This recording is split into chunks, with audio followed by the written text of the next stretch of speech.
이재명 대통령이 어젯밤 미국 도널드 트럼프 대통령과 통화한 가운데 다른 주요국 정상들과의 통화도 이뤄질지 관심이 쏠리고 있습니다.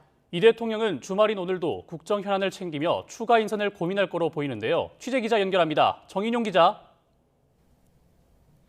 네, 용산 대통령실입니다.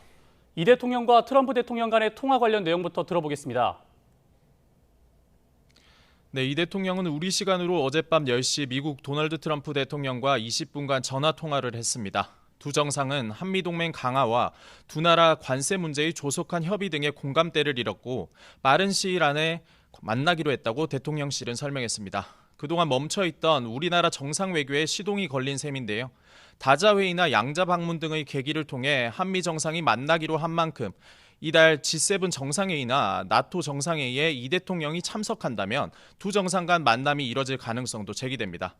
여기에 다른 주요국 정상들과의 통화 여부에도 시선이 쏠리는데요. 통상 전임 정부 전례를 보면 미국 정상 이후 일본과 중국 정상과 잇따라 통화를 했습니다.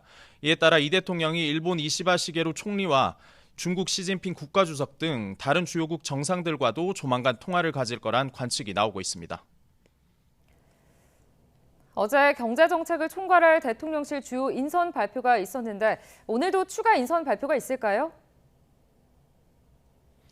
네, 아직 예정된 인선 발표는 없습니다. 다만 대통령실은 어제 정책실장과 경제성장수석 또 재정전략 수립을 위해 신설된 재정기획보좌관을 임명하는 등 경제 분야 인선에 초점을 맞췄는데요. 다만 정무부 수석과 홍보수석, 민정수석 등 다른 분야 수석비서관 임명은 아직 이뤄지지 않은 상태입니다. 특히 민정수석실 산하에 검찰개혁과 사법개혁을 주도할 사법제도비서관이 새로 만들어졌고 전임 정부에서 법무부로 이관됐던 인사검증 기능을 민정수석실이 가져올 가능성이 큰 만큼 인선 결과에 관심이 집중되고 있습니다.